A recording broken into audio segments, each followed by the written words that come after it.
Hola, muy buenos días a todos. Bienvenidos a Esenciales en Infectología, un espacio de aulas abiertas de la Universidad de Antioquia.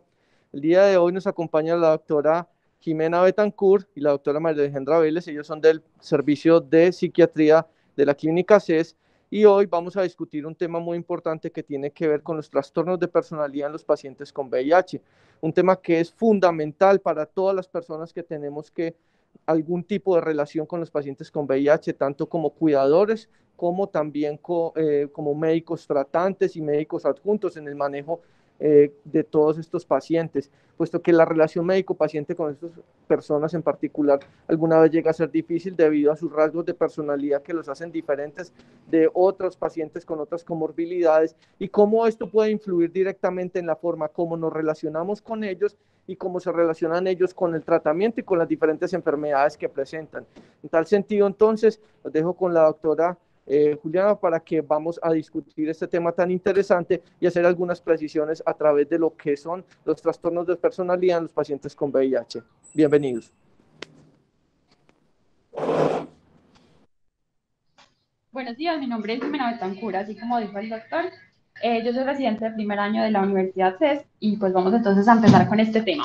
El derrotero de la exposición, primero vamos a hablar como de una pequeña introducción para después, pues para entender que nuestra charla se va a tratar de los trastornos de personalidad en VIH, pero más que mencionar cuáles son los trastornos que se presentan, vamos a tratar de hacer una, digamos, una conexión y unas implicaciones que son importantes en la clínica, sobre todo en la adherencia que estos pacientes tienen en el tratamiento y en la relación médico-paciente, cómo esta se puede ver alterada y cómo podemos hacer cosas para de pronto mejorar esa relación médico-paciente en los pacientes que tienen un trastorno de personalidad.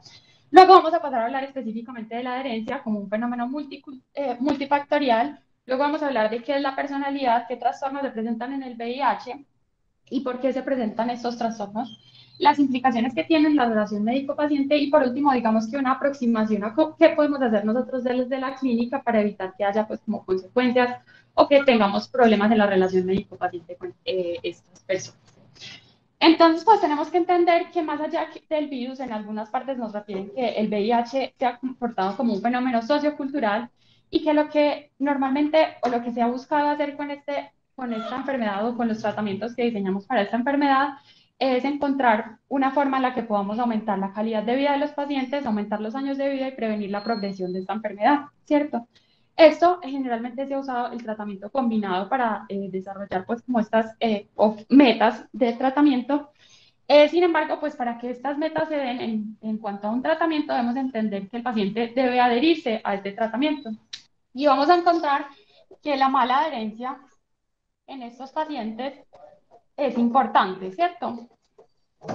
Y que esta mala adherencia nos va a generar consecuencias pues que son absolutamente importantes en la clínica, como un aumento en la transmisión de la enfermedad, un aumento en las hospitalizaciones,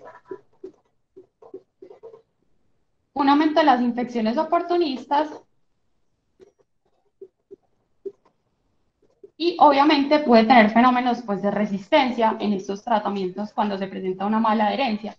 Y hay que tener en cuenta esta mala adherencia porque pensaríamos que es algo raro, pero vemos que en estudios que se han hecho en Estados Unidos, cuando se le pregunta a los pacientes en las últimas 4 semanas cuántas dosis han perdido, vemos que el 16% han perdido una dosis, un 13% 2 dosis y un 10,7% más de 2 dosis.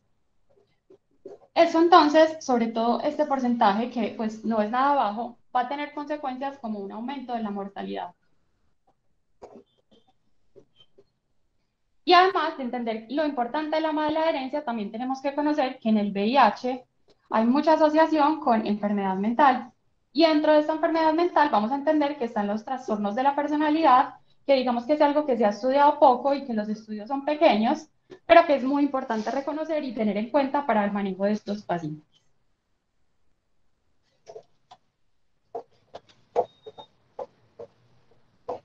Entonces, para entender qué es la adherencia, tenemos que reconocer que es un fenómeno multifactorial y que no es como antes lo hablábamos, que pensábamos que era algo simplemente que el paciente cumpliera, y por eso se hablaba antes, hace varias décadas, de algo que era el cumplimiento, Y cuando hablamos de adherencia entendemos que no solamente depende del paciente, o sea, no es una responsabilidad 100% del paciente, sino que hay que estudiar múltiples cosas que van a cambiar esa adherencia o que van a influir en esa adherencia, ¿cierto? Entonces hablaríamos de que los factores del tratamiento específicamente pueden influir en esa adherencia, como el número de dosis que tenemos que darle al paciente, pues y cosas tan importantes o que de pronto dejamos por fuera, como el tamaño de las pastillas, ¿cierto? La hora a la que los pacientes se la tienen que tomar, si esto involucra o no o infiere en perdón, interfiere con las rutinas de los pacientes, con las rutinas diarias por el horario o por la forma en la que se la tiene que tomar. Obviamente las cosas que están relacionadas con el proveedor, que entonces acá pues en Colombia estaríamos hablando de las EPS y de las IPS, ¿cierto? Que nos provean estos medicamentos y que nos provean la mejor atención para el paciente. Y obviamente con el médico tratante, que en este caso pues seríamos nosotros, ¿cierto? Que tendríamos un rol también muy importante en esa adherencia, porque tendríamos que explicarle al paciente bien cómo se las debe tomar, a qué hora se las debe tomar, qué problemas hay cuando no se las tome, para pues involucrarlo más en la adherencia, ¿cierto? Y otra cosa muy importante que está relacionada pues con esto es que todo esto es tan importante porque, como ya vimos, eso es la principal causa de que hayan fallas en el tratamiento. Ahora entonces la pregunta que nos hacemos es cómo evaluar esa adherencia, cómo podemos nosotros saber si el paciente realmente sí está adhiriéndose al tratamiento o no.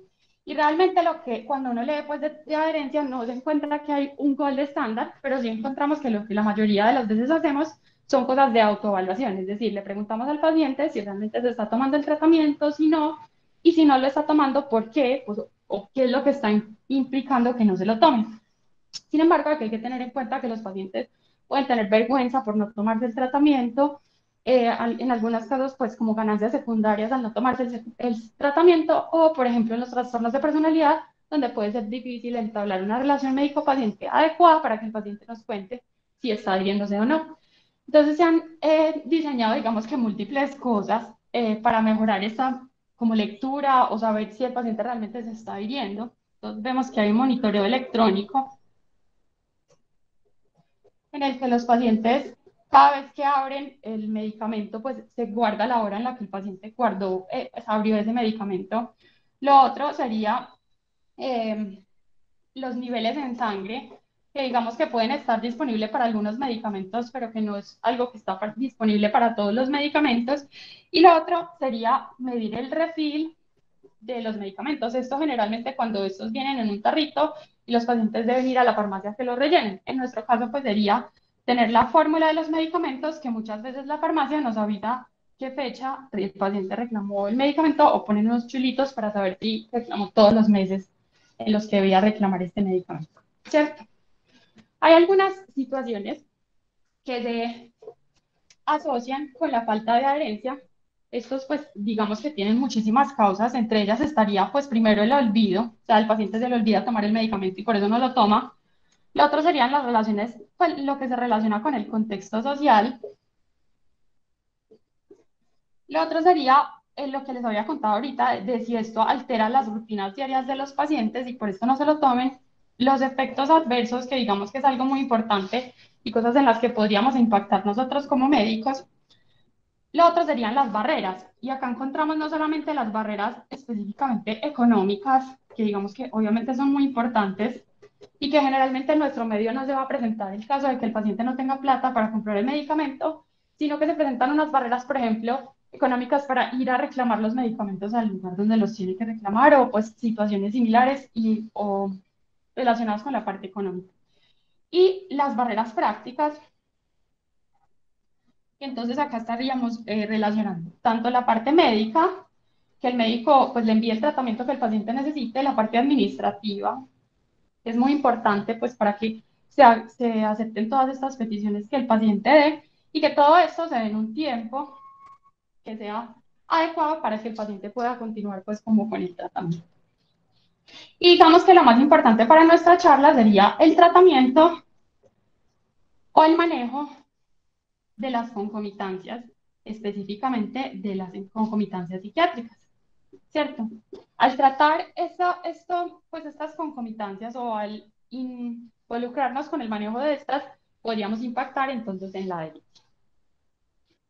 Por eso entonces entendemos que para evaluar la adherencia, pues debemos tener un enfoque multidisciplinario y entender pues como todos los factores que tenemos que evaluar cuando hablamos de adherencia.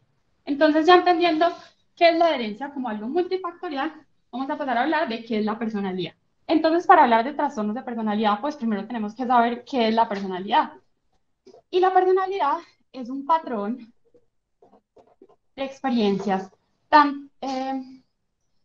es un patrón de experiencias, de motivación, de emociones, y que todo esto va a ser algo que es persistente y que va a caracterizar al paciente, perdón, a la persona, porque todos tenemos una personalidad a lo largo de la vida, ¿cierto? Y que digamos que estas cosas que lo caracterizan van a ser los rasgos de personalidad. Entonces, cuando hablamos de personalidad, es como hablar de todas estas cosas y todos estos rasgos que los pacientes tienen que hace que se distingan o se diferencien de las demás personas. Entonces, todos tenemos una personalidad, pero hablamos además de los trastornos de personalidad. Un trastorno de personalidad se presenta cuando este patrón de experiencia, que no solamente es una experiencia interna, sino también externa, digamos que se va a desviar de la cultura y se va a manifestar en unos múltiples ámbitos, ¿cierto? El primero va a ser el ámbito cognitivo, que digamos que es la forma en la que el paciente interpreta, percibe como todo lo que sucede alrededor. La parte afectiva, que acá hablaríamos de la amplitud, de la intensidad de las emociones o de los sentimientos que el paciente siente, ¿cierto? En la tercera parte hablaríamos del funcionamiento interpersonal y en el cuarto del control de impulsos. Entonces, cuando identificamos en un paciente que cumple todas estas características y que todo esto es algo que es persistente, que se repite en la vida diaria, en múltiples ámbitos de la vida diaria, y que se presenta generalmente a finales de la adolescencia o a principios de la edad adulta, pues estaríamos hablando que el paciente tiene un trastorno de personalidad. Y cuando nos hablan de trastornos de personalidad, generalmente lo podemos encuadrar en tres grandes grupos o tres clústeres. Entonces tenemos el clúster o el grupo A, B y C. En el clúster A, digamos que vamos a encontrar algunos pacientes que tienen características que los podríamos percibir como pacientes que son raros o excéntricos. En el clúster B vamos a encontrar pacientes que son más emocionales y digamos que podríamos caracterizarlos por ser erráticos. Y en el clúster C, los pacientes que son ansiosos o temerosos. Y dentro de cada uno de estos clústeres o de estos grupos vamos a encontrar trastornos específicos de la personalidad. Entonces vamos a encontrar que acá estaría el paranoide, esquizotípico y esquizoide. En el grupo C vamos a encontrar a los pacientes evitativos, los pacientes evasivos, perdón, dependientes y obsesivo-compulsivos. Y en el grupo B, que digamos que va a ser lo más importante para nuestra charla y para entender a los pacientes que tienen VIH, estaríamos hablando del paciente con trastorno límite de la personalidad, el paciente con trastorno antisocial de la personalidad, narcisistas e histriónicos. Generalmente un paciente en la población general puede tener, pues la población general puede tener un 4 a un 14% de riesgo, hasta un 20% se hablan en algunos estudios, de tener un trastorno de la personalidad, pero vemos que un paciente con VIH va a tener un riesgo que es desde el 20 hasta el 40%. Entonces vamos a entender que es mucho más alto el riesgo de que un paciente con VIH tenga un trastorno de la personalidad. Y específicamente en la literatura nos describen estos dos, el trastorno límite de la personalidad y el trastorno antisocial de la personalidad. Entonces lo que uno se preguntaría es, ¿por qué se presentan estos trastornos? ¿Qué tiene que ver el VIH con los trastornos de personalidad? ¿O qué tiene que ver los trastornos de personalidad con el VIH? Entonces, hablando en general de la enfermedad mental severa y de los trastornos de personalidad, cuando se han medido estos dos, se ha visto que estos pacientes que tienen un diagnóstico de enfermedad mental severa o que tienen un trastorno de personalidad que puede estar diagnosticado o no, tienen 8 veces más riesgo de presentar una infección por VIH. Y esto se va a presentar porque los pacientes que tienen trastorno de personalidad, ya específicamente, esto es hablando pues como en general, de la enfermedad mental severa y los trastornos de personalidad, que sabemos que lo más estudiado son otras cosas, como los trastornos psicóticos y los trastornos afectivos. Cuando hablamos específicamente de los trastornos de la personalidad, encontramos que estos pacientes tienen comportamientos que tienen resultados negativos en la salud. Y esto va a incluir comportamientos de riesgo. Entonces, esta es la forma en la que explicamos por qué el trastorno de personalidad, específicamente el trastorno límite de personalidad y el trastorno antisocial de personalidad, van a estar presentes de una manera tan importante en pacientes que tienen VIH. Hay otros estudios que nos dicen, pues sí, es muy importante tener en cuenta que estos pacientes pueden tener trastornos de la personalidad, pero no hay que dejar a un lado algunos rasgos específicos que también se relacionan con el riesgo, que serían específicamente 3. La impulsividad,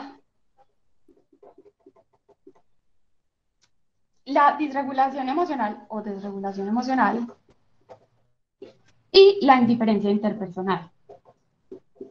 Y digamos que acá debemos tener en cuenta qué es la impulsividad, algo como diferente a un paciente que lleva un arma en el bolsillo o que no respeta las normas, ¿cierto? Debemos entender la impulsividad como un paciente que no mide lo suficientemente las consecuencias de sus actos, que actúa más desde la parte emocional y que esto incluso en algunas situaciones puede ser algo positivo. Por ejemplo, un médico en urgencias va a necesitar algo de impulsividad para poder manejar sus pacientes de una manera adecuada y sin pensar tanto de pronto en las cosas que pueden hacer que el paciente en ese momento pierda la vida, ¿cierto? Entonces, no siempre pensar la impulsividad como algo tan negativo. Y estos 3 características o rasgos de la personalidad son los que se ha visto que se asocian más con los pacientes con VIH. Entonces, ya específicamente, hablando del trastorno límite de la personalidad, vamos a entender o les quisiera mostrar como algo que nos dicen en algunas partes para aprendérnoslos de una manera más fácil, es que estos pacientes lo estable que tienen es la inestabilidad. Y así digamos que podríamos entender muchas de las formas en las que estos pacientes se comportan y tratar de identificarlos de una manera más fácil, ¿cierto? Entonces estos pacientes van a tener múltiples esfuerzos para evitar que los abandonen. Son pacientes que en esta parte de inestabilidad van a tener una inestabilidad afectiva, van a tener una inestabilidad en las relaciones interpersonales y que estas relaciones interpersonales se van a caracterizar porque el paciente va a ir de un lado a otro desde la devaluación de esas relaciones y de esas personas con las que tiene relaciones o la idealización, ¿cierto? Entonces va a ir de un lado a otro devaluando y idealizando a esas personas con las que tiene relaciones interpersonales. La otra es que estos pacientes son absolutamente impulsivos. Este es uno de los rasgos más importantes de la personalidad límite. Y que esto se puede ver no solamente en las relaciones pues como sexuales de riesgo, sino que además se puede ver en la comida, en la conducción de vehículos y en múltiples otras pues como aspectos de la vida cotidiana. También son pacientes que van a poder tener un enfado, digamos que más mayor o desproporcionado a lo que uno esperaría cuando hay alguna situación estresante. Y además van a tener algo de, pues, algunos síntomas disociativos o ideas paranoides. Entonces, al entender cómo es en la personalidad de los pacientes que tienen trastorno límite de la personalidad, vamos a entender por qué esto se relaciona con la adherencia y con la relación médico-paciente. Vamos a ver que esta inestabilidad en las relaciones interpersonales no va a ser solamente con sus amigos y con sus familiares, sino que también va a tener importancia en la relación médico-paciente, ¿cierto? Y que esta impulsividad se va a asociar no solamente con el riesgo de tener VIH, sino con el riesgo de transmisión del VIH. Y que muchas de estas características nos pueden impactar la adherencia de manera negativa.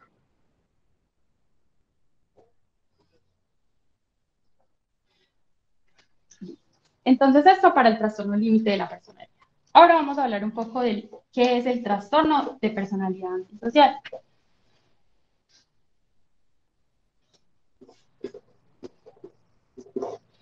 Cuando hablamos de trastorno de personalidad antisocial, generalmente nos vamos a encontrar con ese patrón que habíamos hablado, que generalmente hay vulneración, una vulneración de los derechos de los demás y además una inatención por estos derechos. Y hay algunas características que nos pueden ayudar a identificar estos pacientes, como por ejemplo, que siempre van a tener un incumplimiento de normas, que esto pues obviamente tendría repercusiones en la adherencia, que digamos que puede ser una clase de normas, ¿cierto? Tomarse el medicamento a una hora adecuada, por algunas razones pues definidas. Lo otro es que pueden tener múltiples engaños o mentiras a repetición. Esto muy involucrado con la relación médico-paciente, ¿cierto? En la que podríamos verse afectada cuando el paciente presenta estas conductas pues, o estos engaños y mentiras. La otra sería la impulsividad, que también la vemos en el trastorno límite de la personalidad y ya sabemos que se relaciona con un riesgo de aumento de adquirir la infección y un riesgo de transmisión de la enfermedad. Y uno que es muy importante es la no atención a la seguridad. Y no solamente a la seguridad propia, sino que tampoco una seguridad de los demás, ¿cierto? Entonces, cuando hablamos de la seguridad propia, probablemente estamos hablando de que también podrían tener problemas en la adherencia y en los demás, pues con un aumento en el riesgo de transmisión, ¿cierto? Entonces se ha visto que estos dos trastornos de la personalidad, por todas estas cosas que estamos pues evaluando y entendiendo desde la parte teórica, tienen consecuencias en los estudios que se han hecho, ¿cierto? Entonces vemos que cualquier persona, en general, con un trastorno de personalidad clúster B, que se diagnostique con VIH, va a tener unas implicaciones en cómo va a ser ese diagnóstico y cómo va a progresar la enfermedad y cómo va a ser el curso de esta enfermedad. Lo primero es que son pacientes que van a tener mucha mayor incidencia de otras enfermedades mentales. La que principalmente se ha estudiado es la depresión. Lo segundo sería que van a tener unos mayores cambios en el afecto. Y específicamente van a ser pacientes que tienen más rabia con este diagnóstico y que tienen mayor desesperanza. Entendiendo la desesperanza como una visión absolutamente de resultados negativos en el futuro, pero lo más importante es que esto no se puede cambiar de ninguna manera. La desesperanza implica que hay muchos resultados positivos, pero que ese paciente no puede hacer nada para cambiar esto. Por eso tiene tantas implicaciones en la herencia. Lo tercero sería el uso de estrategias de afrontamiento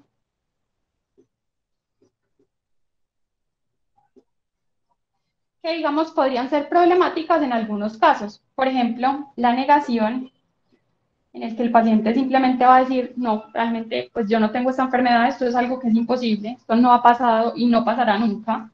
El paciente no acepta la enfermedad. Y lo otro, que sería la indefensión, en el que el paciente realmente sí acepta que tiene la enfermedad, dice, sí, realmente yo sí tengo una enfermedad que es transmisible, pero yo no puedo hacer nada para cambiar esto. Nada de lo que yo haga va a mejorar mi pronóstico, nada de lo que yo haga va a proteger a las personas que están a mi alrededor. También se ha visto que estos pacientes, pues en los estudios que se han hecho, estos pacientes van a presentar como cuatro, un mayor conflicto social.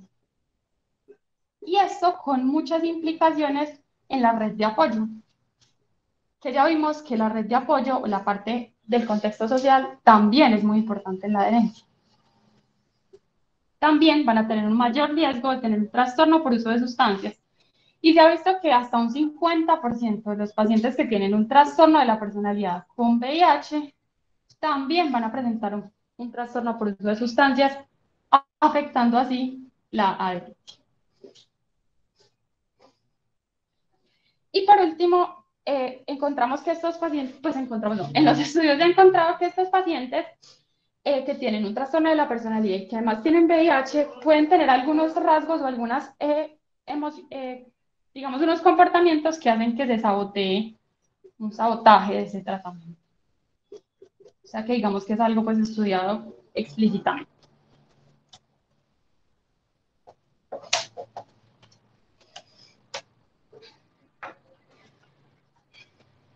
Entonces, entendiendo que cuando hay un trastorno de la personalidad y el VIH vamos a tener alteraciones en la parte biomédica, en el manejo pues del VIH, en la parte biomédica, en la parte psicológica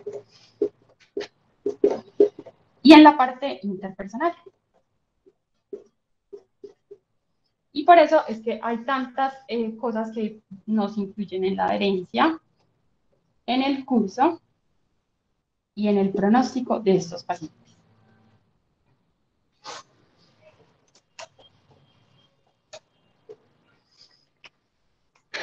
Ya hablando específicamente y entendiendo que estos pacientes van a tener múltiples implicaciones en cómo van a vivir la enfermedad y cómo van a afrontar ese diagnóstico, vamos a hablar de la relación médico-paciente, cómo va a cambiar en un paciente con trastorno de personalidad y específicamente, pues, CERTA.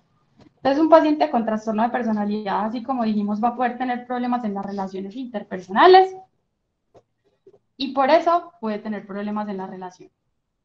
No solamente con el médico, sino en general con el sistema de salud. Que puede haber rechazo al tratamiento. Y cuando se ha tratado de estudiar por qué se da este rechazo al tratamiento, lo que se encuentra es que generalmente está relacionado con sentimientos negativos que los médicos tienen hacia estos pacientes. Es decir, el paciente percibe todas estas emociones negativas que nosotros sentimos cuando de pronto no estamos preparados para recibir un paciente con algunas características específicas de la personalidad. Entonces lo que habría que hacer es disminuir todos estos sentimientos negativos, tratando de entender por qué el paciente se comporta de la manera en la que lo está haciendo, ¿cierto? Y la forma en la que nos proponen disminuir esto, que digamos que podríamos llamarlo contratransferencia, que son todos esos sentimientos negativos que estamos sintiendo nosotros al hablar con el paciente, pero también porque el paciente está sintiendo muchas cosas negativas, no solamente con nosotros, sino con su vida, con sus relaciones interpersonales y con la forma de atención que está recibiendo. Entonces, al entender esto desde un concepto médico y entendiendo que estos pacientes se relacionan de una forma problemática con todos y que no es algo específico con nosotros, podríamos lograr que estos sentimientos negativos se disminuyan y tener una mejor atención con el paciente. Y acá digamos que es muy importante aclarar que estos pacientes en la mayoría de las veces, aunque siempre habrá que individualizar cada paciente, van a tener un juicio conservado. Es decir, que estos pacientes en la mayoría de las veces, aunque repito, hay que individualizar, pueden tomar decisiones. Así estas decisiones no nos gusten a nosotros, ¿cierto? Si el paciente tiene un juicio conservado y se hace una evaluación adecuada de este juicio, el paciente lo tiene conservado, podría tomar las decisiones que él quisiera tomar, ¿cierto? Entonces, esto como en general de los pacientes que tienen un trastorno de personalidad. Y hay cosas específicas que nos describen en los libros que podríamos hacer específicamente con el trastorno límite de la personalidad y con el trastorno de personalidad antisocial. Entonces, durante la entrevista de un paciente con trastorno límite de la personalidad, podríamos encontrar que este paciente va a alternar una idealización, así como habíamos dicho ahorita, y una devaluación de lo que nosotros le digamos o de nosotros mismos, ¿cierto? Y que esto no va a ser como que en una entrevista nos fue súper bien porque nos idealizó todo el tiempo y en otra entrevista nos devaluó todo el tiempo, sino que esto va a cambiar durante la entrevista de forma constante, ¿cierto? También podemos encontrar que estos pacientes son lábiles en esa entrevista, que pueden tener llanto, risas y muchas emociones en un momento, digamos que corto de tiempo. Y lo que podríamos hacer, digamos que para tratar de manejar todo esto sería primero establecer unos límites claros desde el principio, que esos límites pues van a depender si nosotros estamos hablando de un paciente que está en consulta externa, que está hospitalizado, que está en una unidad de alta dependencia, ¿cierto? Lo segundo que debemos hacer es entender que la forma en la que el paciente se está comportando con nosotros es la forma que él se comporta con los demás y como habíamos dicho antes, digamos que es una forma muy coloquial de decirlo, pero no tomarlo personal. Esa es la forma como estos pacientes se relacionan con el mundo y que aunque no pareciera o que no creyéramos cuando estamos sintiendo esas cosas negativas, el paciente también las está sintiendo. Y lo tercero que nos recomiendan es ser muy neutros cuando el paciente tanto nos idealice como nos devalúe, ¿cierto? Como una neutralidad o tranquilidad, sin responder mucho como a estas cosas que el paciente nos está diciendo. Y otra cosa que nos hablan en los libros y que nos ayudaría mucho, digamos que para aumentar esa adherencia al tratamiento o mejorar esa relación médico-paciente, sería hacer un refuerzo positivo de las cosas que el paciente está haciendo bien por una meta que nosotros deseamos. Entonces, un refuerzo positivo podría ser: el paciente se tomó todos los medicamentos una semana. Podríamos hablar y decirle la importancia que eso tiene, las consecuencias positivas, decirle que vemos su interés en el tratamiento y que eso pues nos alegra de una manera pues como muy feliz. Y estas son como las cosas que nos recomiendan para cuando estamos abordando un paciente con trastorno límite de la personalidad. Y cuando abordamos un paciente con trastorno de personalidad antisocial, lo que nos recomiendan o lo que podríamos percibir nosotros en la entrevista es que vemos un paciente que es más o menos agresivo o algo engreído, podríamos interpretarlo así. O por el contrario, vemos que es un paciente muy querido, que digamos que se presenta como una víctima de muchas circunstancias y como alguien inocente. Podríamos percibirlo así durante la entrevista.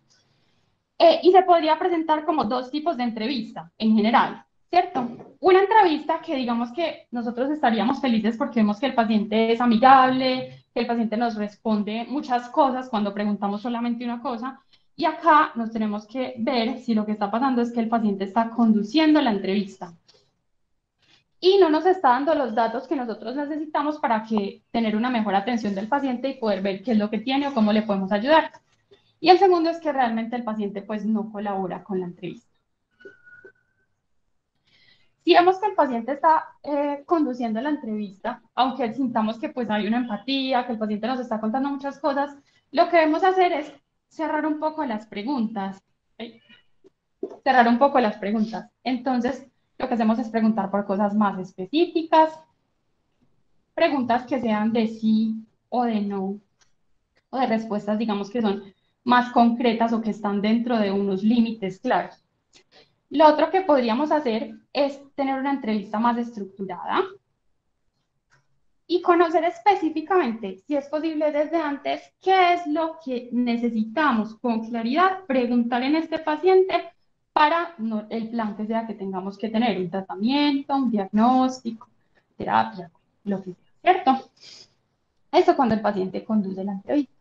La otra opción sería que el paciente no nos colabore con la entrevista. Cuando esto ocurra, entonces lo que podemos hacer es simplemente que el paciente va a presentar resistencia y nosotros vamos a continuar con otro tema o a investigar qué tema el paciente no genera esta resistencia, ¿cierto? Empezar a preguntar otras cosas que pueden ser importantes, pero no tan importantes de pronto como esto en lo que el paciente generó resistencia. Y lo que nos describen es que estos pacientes, cuando nosotros seguimos como si no hubiera pasado nada, cuando se presentó esta resistencia, sino que pusimos otro tema, muchas veces los pacientes van a volver a este tema por sus propios medios. Simplemente ellos mismos van a querer volver porque vio que no hubo ningún problema cuando presentaron resistencia. O lo otro podría ser que estos pacientes, nosotros les sigamos hablando de otras cosas, luego volvamos a este tema y ahí los pacientes pueden responder. Obviamente, pues no siempre pasará, pero son cosas que nos puede ayudar en la entrevista. Y lo otro que nos ayuda mucho, pues en psiquiatría en muchos casos, y que acá es muy importante, sería lo de normalizar. Y acá entonces hay que cuidar mucho la forma en la que preguntamos, ¿cierto? Si nosotros preguntamos de una manera en la que el paciente se siente juzgado y siente que lo que va a responder va a estar mal para nosotros, pues no vamos a encontrar una respuesta a lo que probablemente estamos preguntando. Pero si preguntamos de una manera en la que normalizamos los comportamientos y entendemos que son comportamientos que pueden presentarse, pues el paciente puede hablarnos o respondernos pues lo que le estamos preguntando de una mejor manera, ¿cierto? Y en general en estos pacientes también tenemos que tener límites claros, Y lo segundo es saber cuándo suspender la entrevista, ¿cierto? Estos pacientes, digamos que pueden tornarse pacientes con emociones que son difíciles para manejar como nosotros, eh, como médicos, ¿cierto? Entonces, cuando el paciente se torne irritable, se torne como con gestos de agresividad, o cuando veamos que realmente pues él ya no quiere responder más nuestras preguntas, no servirá de nada dar muchas vueltas sin encontrar una respuesta, porque podemos encontrarnos pues como con desenlaces que no quisiéramos y empeorar la relación médico-paciente.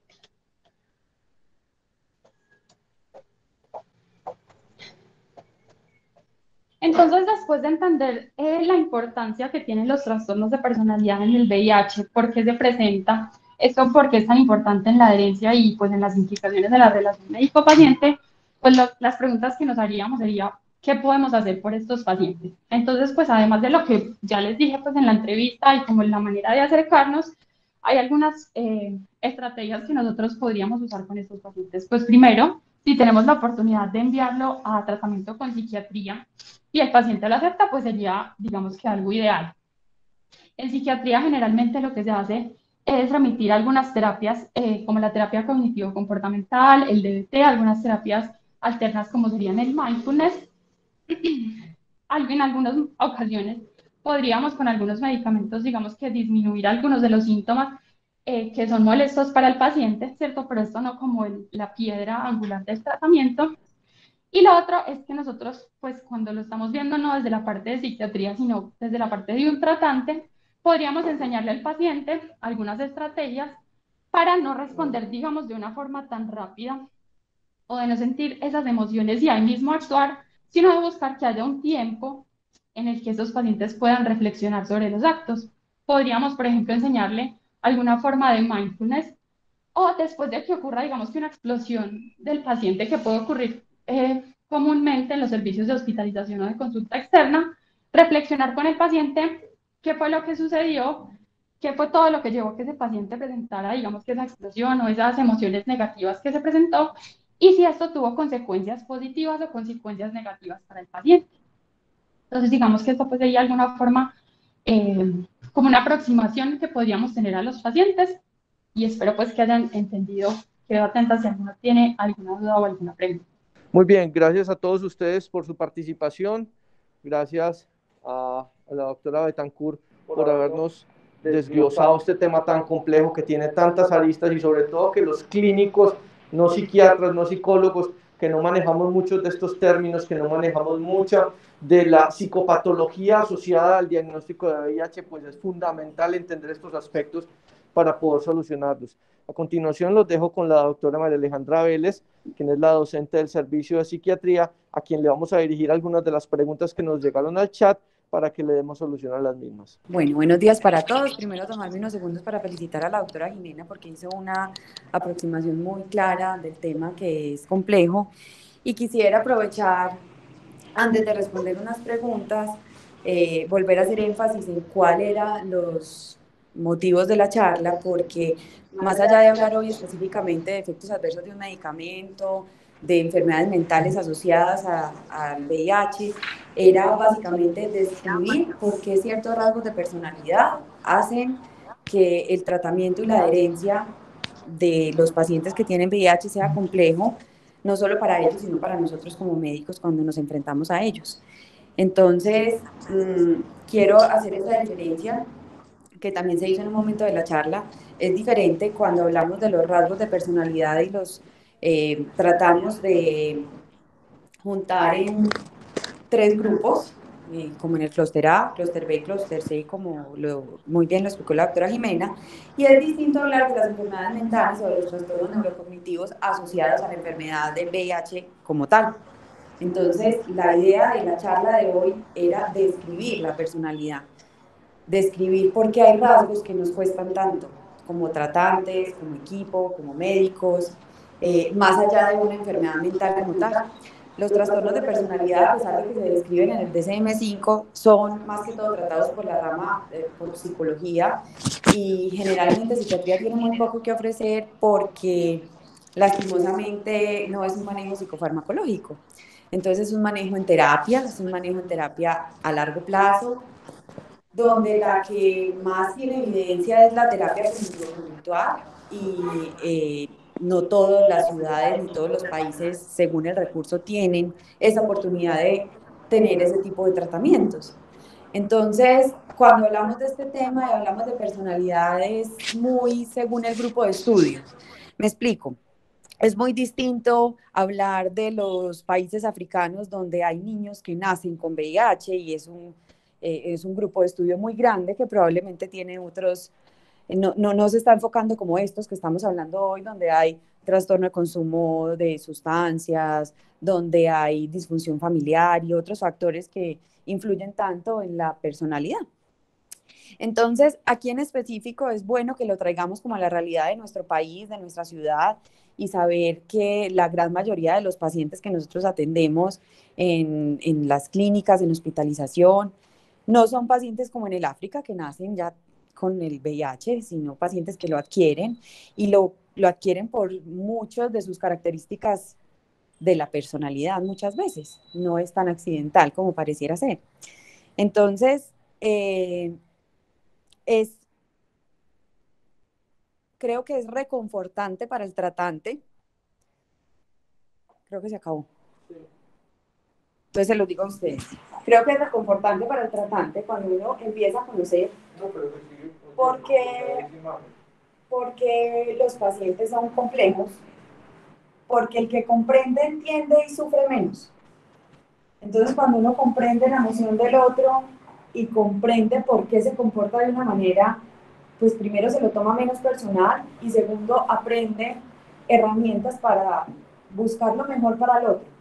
Entonces, ¿qué pasa? Hay un modelo paternalista que los pregrados como tal y la mayoría de los posgrados nos enseña que ese es el que debemos de cumplir, ¿cierto? Nosotros estamos entrenados para que el paciente haga lo que yo diga que haga, para que cumpla las medidas que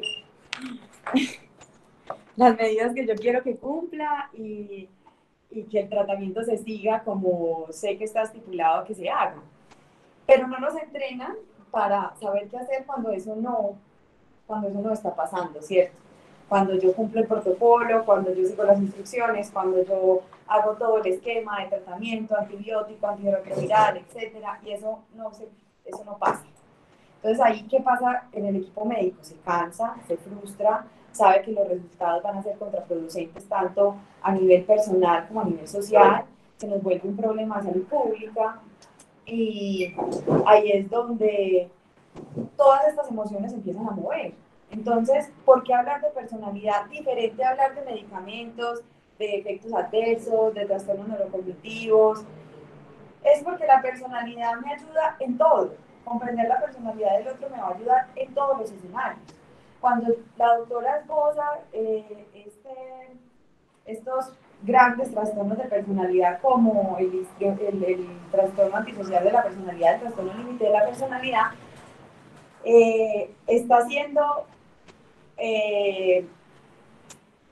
está explicando los más llamativos. Y no quiere decir que la gente tenga los criterios así cumplidos porque las personalidades se hacen con un poquito de cada uno. Todos tenemos un poquitico de narcisismo para poder sobrevivir, un poquitico de evitación para poder cuidarnos de situaciones peligrosas, un poquitico de obsesivos para poder ser disciplinados, etc. Y ahí salen las personalidades funcionales. Ya cuando nosotros hablamos de un trastorno de personalidad, nos referimos a unos rasgos que hacen necesariamente que mi vida se vuelva compleja a partir de mi función diaria y que en todos los ámbitos esta se ve cómo influye en el académico, personal, social, laboral, etc. No es algo específico, que se especifique en un lugar. Entonces, cuando es algo tan penetrante y a lo largo de la vida, por eso siempre hablamos de, como la doctora lo dijo, final de la adolescencia, principio de la adultez, no antes, eso se va configurando, se va haciendo, se vuelve un patrón. Los estudios son poquitos, son estudios desde la psicología comportamental, no tanto de psiquiatría, por lo que les explicaba que aquí en psiquiatría sí están en DSM-5, pero no se trata como una psicopatología, sino como una descripción de los síntomas para hacerlo académico. Y lo que que pasa con estos pacientes es que entre tú más herramientas tengas para entrevistarlo, para engancharlo, para motivarlo, mejor va a ser el resultado, teóricamente, ¿cierto? Más allá de que hayan pocos estudios que me den un número específico, lo que sí se sabe es que los pacientes con VIH tienen hasta el 40% más de trastornos de personalidad. No tanto porque estén estudiados, sino porque los médicos tratantes se dan cuenta de ese trastorno de la personalidad. Entonces, cuando yo estoy tratando a ese paciente, como yo ya sé cómo son, sé, este paciente tiene rasgos impulsivos, este paciente está más hacia lo antisocial, más hacia lo límite, y sé yo como tratante, entonces, qué estrategias puedo utilizar para engancharlo a este tratamiento. Para eso, digamos que se hacen estos estudios, para que el equipo tratante tenga más herramientas para tratar a estas personas, porque se sabe que hasta el 40% lo pueden tener. Obviamente estamos hablando de ese grupo de personas entre la adolescencia y la adultez que tienen ese diagnóstico reciente, diferente al niño que nació en África con VIH, ¿cierto? Entonces, si nos venimos aquí al contexto de quiénes son los pacientes que tratamos aquí en Medellín con VIH, con consumo de sustancias, con inadherencia al tratamiento, vemos el combo completo. Entonces, así como vemos los límites, vemos los narcisos. ¿Por qué la doctora habla de ellos? Porque básicamente son los que más problemas generan con uno como tratante. Los otros no se notan. Muy probablemente el evitativo vaya a consultar y se muere en la casa, muy enfermo, avergonzado, con problemas con un obsesivo no va a haber, porque el obsesivo tendrá sus medicamentos, sus horarios, los sabrá hacer, irá a sus controles, y se aliviará y se curará, y a uno como tratar del obsesivo no le genera ningún disconfort. Muy distinto cuando llega el paciente que es mentiroso, que es manipulador, que te reta como médico, que te responde lo que no querés, que te dice que no se quiere tratar, que rechaza las ayudas diagnósticas, y uno se queda sin saber qué hacer. Y ahí es donde la doctora en algún momento explicaba, bueno, la mayoría de estos pacientes tienen esa posición de no querer hacerlo y tienen el juicio conservado. Y a uno como médico, ¿qué le toca? Entender que eso es una decisión del otro. Por más allá, disculpa, más allá a que esto sea una decisión que no vaya como en mi misma vena de tratamiento. Entonces, por eso hablaba del modelo paternalista que tenemos desde los pregrados y la mayoría de los posgrados. La función finalmente de nosotros como médicos debería ser darle la mayor cantidad de información a los pacientes para que conozcan cuáles son los beneficios, los riesgos de no hacerlo, darle todas esas herramientas a él y a su grupo familiar, si es que lo tienen, para que tomen la mejor decisión y uno saberlo aceptar y también a partir de ese argumento decir por qué lo trato o por qué no lo trato, porque yo como médico tengo esa potestad en el momento de hacerlo, porque merece empezar un psicofármaco, porque no tiene criterios de empezarlo, porque no se puede empezar el tratamiento antirretroviral, o porque no me puedo devolver. Yo tendré todos los argumentos a partir de entender esa personalidad de su paciente y ese grupo social y esa disrupción que puede tener o el riesgo que me genere ese paciente a nivel social. Entonces, es un tema que merece mucho la pena estudiarlo, conocerlo, porque no solamente en pacientes con VIH, sino en pacientes complejos con enfermedades crónicas que probablemente tengan todo este mismo paquete que la doctora Jimena muy bien explicó. Creo que nosotros como médicos, entre más conozcamos esto, más herramientas vamos a tener para tomar decisiones con argumento, con seguridad, con tranquilidad y entendiendo que de pronto ese modelo paternalista queda un poquito atrás y que ahora yo también tengo que hacer el mejor esfuerzo por explicar y entender que pueden tomar decisiones distintas a las que yo como médico creo que tengo la razón y que escoger y hacer las paces con eso. Hay unas preguntas específicas sobre tratamientos. Sí, claro. Preguntan, ¿por qué medicamentos como Efavirenz generan síntomas de depresión en el proceso de adherencia? Es uno de los principales medicamentos que tienen efectos adversos a nivel neuropsiquiátrico, sobre todo con las implicaciones en el sueño. Describen pesadillas y sueños vívidos tan graves que hacen que sea uno de los primeros medicamentos en rechazar. A partir de tener un mal sueño, un mal dormir, empieza el rechazo al tratamiento y empieza el empeoramiento de los síntomas tanto del VIH como las consecuencias de no dormir bien, que principalmente es los síntomas depresivos. Entonces es un medicamento que debe tener, además de la evaluación por medicina interna e infectología, debería tener un seguimiento por psiquiatría para anotar en qué momento se presentan estos efectos adversos para cambiarlo por otro medicamento. ¿Se puede hablar de un trastorno de personalidad que se genera después de la adherencia por el uso de antirretrovirales?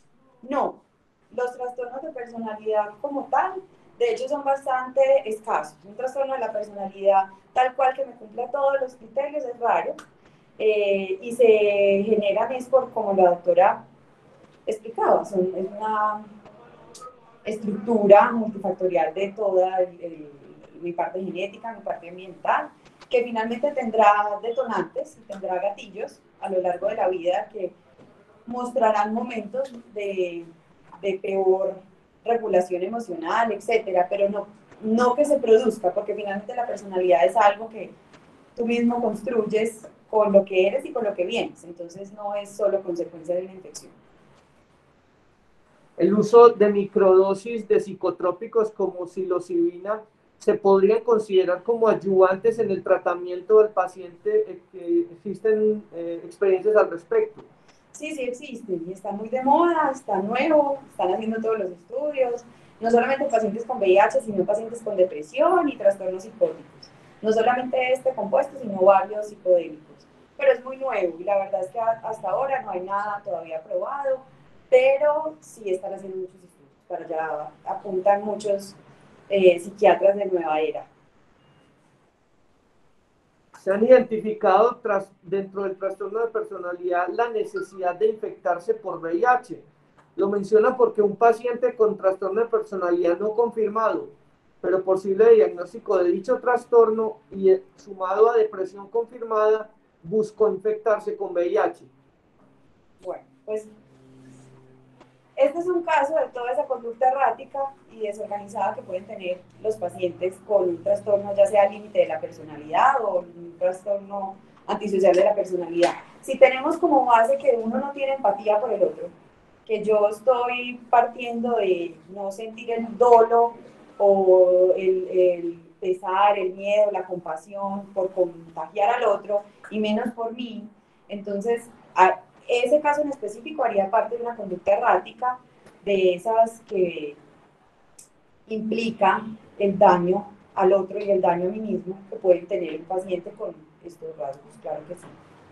No tanto como una necesidad, o sea, eso podría ser porque es un caso específico, pero así como es el caso de querer contagiarme para contagiar a otros, es el mismo hecho de tener alguna otra conducta que sea autolesiva para conmigo y los otros. María, las implicaciones legales para el clínico cuando uno se enfrenta a ese paciente difícil, clúster B, donde definitivamente la relación médico-paciente no se da y uno toma la decisión de no seguir adelante con el mismo, el paciente se pudiese escudar en su trastorno de personalidad para tener algún tipo de ganancia legal o finalmente ese paciente no lo exime del momento en el cual el clínico tome la decisión de no continuar en el manejo del mismo. Te agradezco. No exime, primero que todo.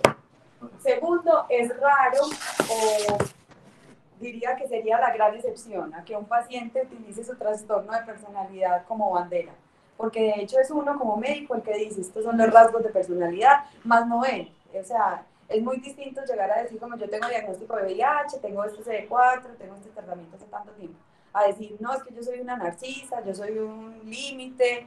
Eso no lo vas a encontrar, porque esos pacientes nunca consultan, no consultan por eso. Consulta al depresivo, consultar al bipolar o lo llevará a la familia como un trastorno afectivo. Pero por un trastorno de personalidad tendría que ser la mayoría de las veces llevado por su familia. Y son